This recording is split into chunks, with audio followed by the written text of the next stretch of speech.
Don't cover their eyes, my grandma always used to say. I hate dolls. I've hated them ever since I was little. Grandma Landers used to make them by hand when she was younger. The realistic porcelain ones you see in every antique store. They were so lifelike sometimes. But what really gave me chills was their cold, blank, lifeless eyes that always seemed to watch you, no matter where you moved to. Tonight, however, I couldn't escape their soul-stealing gaze. Sometimes, you gotta go the extra mile for family. Since my grandmother was getting up in years, we'd have a rotation for family members to go and take care of her. And this week, the buck stopped with me. It seems my turn comes sooner every year, but less family is willing to watch over our dear relative. Many of them are impossible to get in touch with these days. Don't get me wrong, I love my grandma, but her house makes my anxiety climb through the roof. The second you step through the door, the sneering gaze of those porcelain abortions stare right into your very being. They're on every shelf, every piece of furniture, and even on the floor. There's no escaping them. I swear to God, even when you turn a corner, they lean over and watch you. The room that has the most dolls in this house of eyes, ironically, is the guest room. Grandma Landers refuses to let anyone who visits sleep in that other room. Says the room is already being lived in, whatever the hell that means. She has one warning before anyone visiting turns in for the night. Don't you dare cover my children's heads or turn them away. Let them watch. They do so love to watch. Grandma turned in early, as she always does, and after a few glasses of some rum on the rocks, I was ready to call it a night. But try as I might, I couldn't fall asleep. I tossed and I turned, but even though the room was pitch black, I could see those eyes all around me, watching me. I swear to God, their eyes were moving as I shifted my body. I'd count sheep, meditate, but nothing was working. That's when I heard it. The whispering. It was quiet at first, so subtle you'd almost think you'd imagined it. But the more I focused on it, the louder it got. And then it was accompanied by a giggling. I shot out of bed like a rocket, turned my phone's flashlight on, and spun around trying to find the source. But the second I shone my light on the dolls behind me, the whispering stopped, as soon as it had started. I tried to collect myself as I fought through the panic attack I'd flown into. My heart rate through the roof, my body clammy and drenched in sweat, and my breathing laboured. If I wasn't careful, I'd start hyperventilating. I had to watch myself. I was just imagining things. There was no whispering and no giggling. I just had a bad dream, and it carried into my half-asleep state. At least, that's what I told myself. But there was no doubt, these dolls scared me shitless. If I wanted to get any sleep, I had to turn them away from me. After all, this setup was ridiculous, They were literally on every shelf, surrounding the tiny twin bed I was laying on.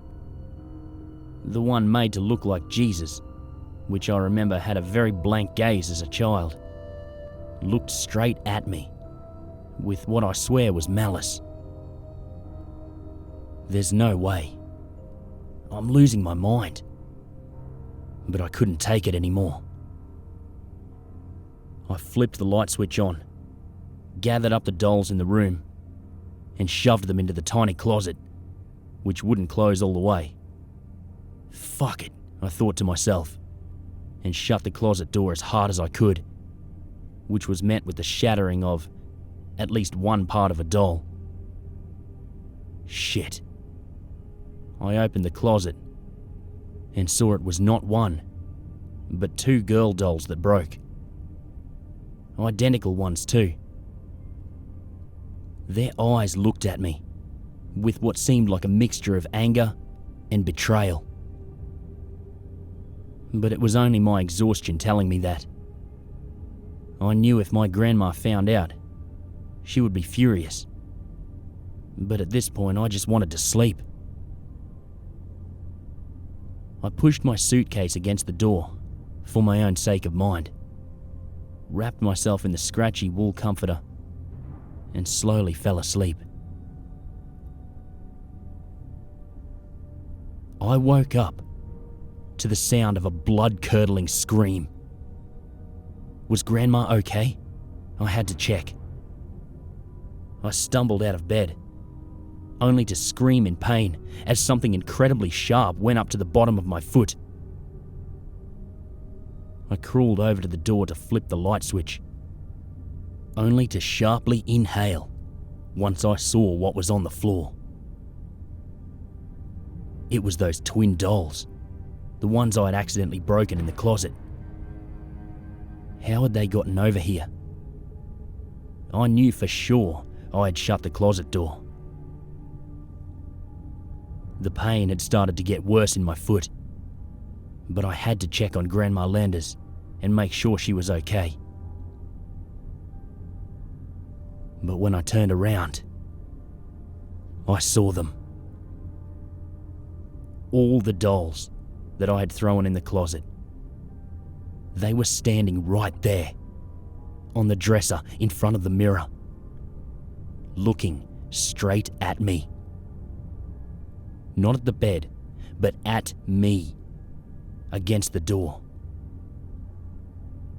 Their eyes were cold, shining bright and full of anger. Their usual cherry red painted smiles were replaced by sneers, and I swear some of them were showing teeth. But what really caught my attention was the mirror behind them. My first thought was, there's no way that's blood. And then I saw the message. We must watch. You broke the rules. We? The dolls? What rules? What the fuck is going on here? I had no idea what was happening. Only 2 things were clear to me in that moment. I was terrified and in pain. And I had to make sure my grandma was fine. I pulled myself up to the door handle, my foot screaming in agony as my blood stained the white carpet. That's when the whispering started again, and the giggling. I couldn't ignore it this time. I looked over to the dolls, and to my horror, they started to move. Shaking at first, but standing up slowly. Their movements were much like a poorly made stop-motion film. I couldn't tear my eyes away, and I felt something brush my leg. I looked down and saw one of the broken arms of the twin dolls grabbing onto my ankle, their decapitated heads by the bed starting to snicker. The giggling got louder, and with every fibre in my being, I broke free of the spell the dolls had on me, ripped the door open, and hobbled up the stairs at the end of the hallway, I had to make sure she was all right. I got to the top of the stairs. The pain in my foot overwhelming me so much, I finally crumpled to the floor. I banged my fist on the door. "Grandma, are you okay? What happened?" There was no response. And in a panic, my heart shot straight up to my throat. The childish giggling of the dolls got louder behind me. And as I whipped my head around, I could see their tiny bodies slowly climbing up the stairs. I had to hurry. I reached up, twisted the door handle. Thank God it was unlocked. And I pushed the door open. With all of my strength, I crawled into the room as fast as I could. But not before one of the dolls got to the top of the stairs, laughing, and wobbled toward me as quickly as its tiny porcelain legs would carry it. I kicked it into the door frame and slammed the door as hard as I could against it, shattering its glass body. As I did so, a scream enveloped the house, like a wounded animal, but with something that sounded far too human for my comfort. By this time, the rest of the dolls had made it to the top of the stairs and began to bang on the closed door. Some of them were reaching their tiny hands underneath in an attempt to grab whatever they could. I pulled myself over to my grandma's bed, grabbed her arm and shook it, only to reel in shock. Her small frame was frozen stiff, her hands gnarled, and in the position as if she was defending herself against something. Her throat was cut, the blood soaking the white-stained sheets. And it was only now that I heard it dripping on the hard wood floor beneath. But the most horrifying part of it all was her face. Her mouth was open in a silent scream, and her eyes were gone. It looked as if they had been ripped right out. I spun into a panic attack again and began to see flashing lights. My heart threatening to pound straight out of my chest, my head dizzy, and I fell down to the floor, about to pass out. That's when I saw it. The doll. I've seen plenty of dolls in this accursed house, but this one shocked me, despite all that was going on. It felt so lifelike. It sat in a rocking chair, the size of a young child, bathing in the moonlight by the window. Its porcelain skin gleamed bright. Its long, human-like hair, the colour of a raven, draped down around its shoulders to the seat. It wore a dress of white, but the purity of the colour was ruined by the red stains that the front of the dress adorned. I saw the cold blue lips, a turned-up nose, and 2 trails of red leading up to the eyes. Oh my God. They were my grandmother's eyes. The doll had her eyes, and I had no idea how or why. The sight was so horrifying, I almost forgot about the glass in my foot. I couldn't scream. I couldn't speak. I couldn't breathe.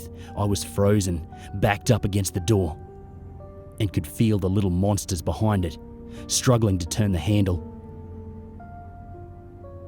That's when the doll in the chair started to giggle. And much to my horror, it started to stand. Like the little ones before, This doll moved in sharp, uncoordinated motions. The legs buckled and the arms flailed, but the piercing blue eyes stayed locked on me the whole time. You have to move, I thought to myself. But try as I might, I was petrified with fear. Like the prey of a spider after it's been caught in the web. Then, the doll started to shift, to change. Black veins appeared all over the doll, and its body started to crack and break as pieces of glass fell to the floor. Underneath the shell of this doll was more porcelain, etched with black veins, stretching and replacing the broken pieces that fell off. Its arms and legs became spider-like, extending at least 3 times their normal size. The doll fell on all fours, unable to support itself on 2, and its thinly lipped jaw shattered and unhinged like a snake, revealing rows and rows of sharp glass teeth. Its tongue was black. It slithered along the floor, tasting for its prey, tasting for me.